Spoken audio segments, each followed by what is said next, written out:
उत्तर प्रदेश में आज बड़े ही दुख की बात है कि प्रदेश की राजनीति विकास और मुद्दे पर ना होकर सिर्फ समाज तक रही है और जिसका जितना समाज उसको उतनी हिस्सेदारी आज वहाँ कम से कम और ज़्यादा से ज़्यादा समाज के हिस्सेदारों को राजनीतिक हिस्सा मिलता जा रहा है। लेकिन करोड़ों स्वर्णकार मतदार उत्तर प्रदेश में होने के बावजूद भी क्यों कभी विधानसभा में स्वर्णकार समाज को प्रतिनिधित्व नहीं मिला।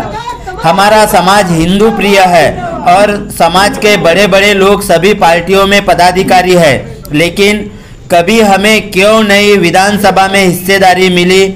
आज सभी समाज के लोगों को यह सोचना होगा और मौका परस्त भाजपा, कांग्रेस, सपा, बीएसपी तथा अन्य पार्टियों का साथ इस बार छोड़कर समाज के साथ मिलकर रहना होगा और हमें भी अपने समाज का उम्मीदवार खड़ा करके सिर्फ उसे ही मतदान करना होगा। यह विचार लेकर स्वर्णकार चेतना मंच के द्वारा समाज के लोग संपूर्ण उत्तर प्रदेश में चेतना यात्रा निकालकर स्वर्णकार समाज में चेतना पैदा कर रहे हैं। ये बड़े ही गौरव की बात है। इस चेतना यात्रा के बारे में चलिए समझते हैं। आज मिलते हैं इस स्वर्णकार चेतना यात्रा के प्रमुख श्री गोपाल जी सोनी इनसे। नमस्कार गोपाल जी। आज श्री कृष्ण जन्माष्टमी, आज सभी भगवान का जन्मदिन घर में रहकर ही मनाते हैं और आप आज अपने घर से 700 किलोमीटर दूरी पर हो और अपने समाज को जागरूक तथा अधिकार दिलाने हेतु निकले हो। स्वर्णकार समाज की प्रसार वाहिनी ऋग्वेद न्यूज भी आज से आपके साथ कंधे से कंधा मिलाकर समाज को न्याय दिलाने साथ रहेगा। सबसे पहले आप सभी को श्री कृष्ण जन्माष्टमी की शुभेच्छा। गोपाल जी, मैं चाहूँगा आज आप समाज को कोई संदेश देना चाहोगे तो ऋग्वेद न्यूज चैनल के माध्यम से आप आज लाइव संदेश दे सकते हो। प्रणाम सभी स्वर्णकार समाज के बंधुओं। सर्वप्रथम आप सभी को जन्माष्टमी पर्व की अनंत अनंत शुभकामनाएं व लख लख बधाइयाँ। स्वजातीय बंधुओं, आज बहुत गर्व का विषय है कि आज यात्रा जनपद बनारस में भ्रमण करने के उपरांत आप सभी के समक्ष लाइव आ रहा हूँ। परंतु एक दुर्भाग्य भी है कि स्वर्णकार चेतना यात्रा के जो भी साथी हैं जो यात्रा में अपना अमूल्य समय दे रहे हैं, वो अपने घर परिवार से 700 किलोमीटर दूरी पर आ चुके हैं और त्यौहार के पर्व होने के उपरांत भी हम सभी लोग चाहकर भी पर्व अपने घर पर नहीं मना पा रहे हैं। यह हमारा दुर्भाग्य है। परंतु सौभाग्य यह है कि हमें संपूर्ण देश प्रदेश के स्वजातीय बंधुओं का भरपूर सहयोग मिल रहा है, जिसके लिए हम सभी स्वर्णकार समाज के बंधुओं का वंदन अभिनंदन करते हैं। बंधुओं, आज पुनः वही बात आप सभी के समक्ष रखना चाहते हैं कि स्वर्णकार चेतना यात्रा की क्यों आवश्यकता पड़ी, क्या वेदना थी, क्या पीड़ा थी कि उत्तर प्रदेश की समस्त 403 विधानसभाओं में 75 जनपदों के लिए भ्रमण के लिए घर परिवार व्यापार सब कुछ त्याग करने के उपरांत आज बनारस जनपद में है और समाज के लोगों को जागरूक कर रहे हैं कि जागरूक होकर एकत्रित हों, एकजुट हों और राजनीतिक हिस्सेदारी प्राप्त करें। इस यात्रा में बहुत सारी बाधाएं आ रही हैं, परंतु हमारे स्वजातीय बंधुओं का भरपूर सहयोग प्राप्त भी हो रहा है, जो हमें उत्साहित करता है और लक्ष्य पूर्ण करने का समर्थ भी प्रदान करता है। स्वजातीय बंधुओं, आप सभी से कामना करेंगे, अपील करेंगे, निवेदन करेंगे, प्रार्थना करेंगे, हाथ जोड़कर प्रार्थना करेंगे कि इस वीडियो को प्रदेश ही नहीं संपूर्ण भारत के स्वजातीय बंधुओं तक भेजने का कार्य करें। चाहे वह किसी भी नगर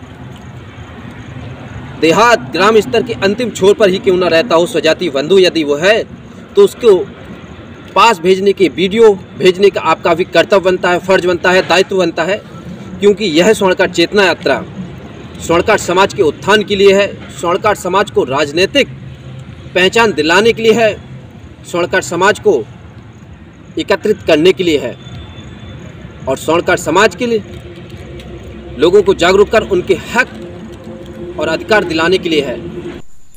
श्री गोपाल जी सोनी, आपका धन्यवाद। आपने संपूर्ण समाज को इस चेतना रैली के माध्यम से संगठित कैसे होकर अपना अधिकार प्राप्त करें, इसकी लड़ाई कैसे लड़े, इसकी जानकारी दी। मैं श्री बाबूलाल जी स्वर्णकार, इनसे पूछना चाहूँगा कि क्या बात है, आज आज़ादी के 75 साल बाद भी उत्तर प्रदेश जैसे राज्य में इतने सारे स्वर्णकार समाज होने के बाद भी आज भी कोई स्वर्णकार समाज का प्रतिनिधि क्यों नहीं है, और आपको यह यात्रा आज ही क्यों निकालनी पड़ी? आप इसकी हमें सविस्तर जानकारी दीजिए। प्रदेश के समस्त स्वर्णकार बंधुओं को आज अष्टमी के पावन पर्व पर हमारी ओर से राष्ट्रीय सुनार चेतना यात्रा की ओर से, साथियों की ओर से हार्दिक बधाई। बंधुओं, आज हम देख रहे हैं कि आज़ादी के 70-72 वर्ष बाद स्वर्णकार समाज का एक भी विधायक, सांसद उत्तर प्रदेश विधानसभा में नहीं है। हमें उन कारणों को खोजना पड़ेगा कि आखिर ऐसी कौन सी हमारी कमियां हैं कि जिनके कारण से हमारा विधायक और सांसद उत्तर प्रदेश विधानसभा में नहीं पहुंच पाया है। तो बंधु, सबसे बड़ी हमारी कमजोरी है कि उत्तर प्रदेश के अंदर हर मंडल के अंदर हमारा सरनेम बदल जाता है। केवल झांसी मंडल एक ऐसा है, बुंदेलखंड केवल एक ऐसा है कि जहाँ पर लोग स्वर्णकार, सुनार और सोनार लिखते हैं। वहाँ पर 10-15% वर्मा भी लिखते हैं।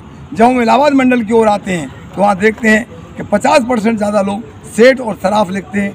वही हालत हमारी बनारस क्षेत्र की है कि वहाँ पर भी लोग सेठ सराफ लिखते हैं, कुछ लोग स्वर्णकार भी लिखते हैं, वर्मा भी लिखते हैं।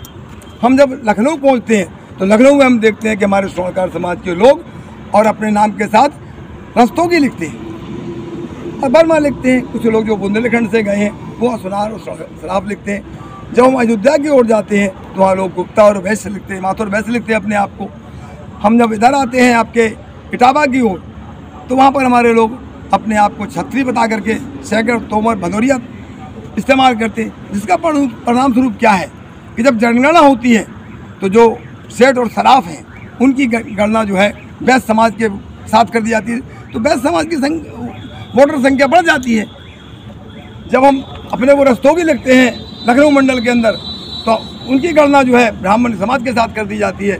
जहाँ हम वर्मा लिखते हैं तो कभी हमारी गणना जो है एससी के साथ कर दी जाती है, कभी हमारी गणना जो है लोधियों के साथ और कुर्मियों के साथ कर दी जाती है। और समूहों में भी जो कायस्थ समाज के लोग भी वर्मा लिखते हैं तो कभी कभी हमारी स्वर्णकार समाज के बंधुओं की गणना और कायस्थ समाज के लोगों के कारण से समूह में लिख दी जाती है। उसका परिणाम क्या है कि उत्तर प्रदेश के अंदर हमारी जनसंख्या लगभग 1 करोड़ है, लेकिन हम विभिन्न मंडलों के अंदर और हमारे जो है समाज के लोग अलग अलग उपनाम लिखते हैं। जब तक हम इसमें सुधार नहीं करेंगे, भले हम जो नाम लिखते रहे उनको नहीं बदलें, लेकिन उस नाम के बाद में हम लिखते हैं रामदास सेठ, घनश्याम सेठ, पर घनश्याम सेठ के बाद हमें लिखना चाहिए सोनार। सभी स्वर्णकार बंधुओं को जय नरहरि, जय अजमेर देव जी महाराज। मित्रों, हमारे चैनल पर स्वर्णकार समाज की न्यूज़ देखते रहने के लिए आज ही हमारे चैनल को सब्सक्राइब करें, लाइक करें और सभी स्वर्णकार बंधुओं को शेयर अवश्य करें। तथा यह चेतना यात्रा आपको कैसे लगे, ये चेतना यात्रा सभी देश में निकलना चाहिए, सभी राज्य और शहरों में निकलने चाहिए, इसके बारे में आप क्या सोचते हो?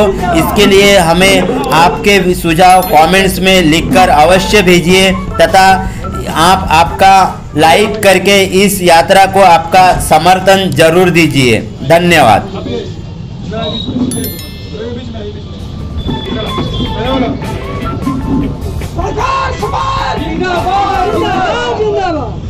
बोला चला बोला लो, सरकार एकता जिंदाबाद।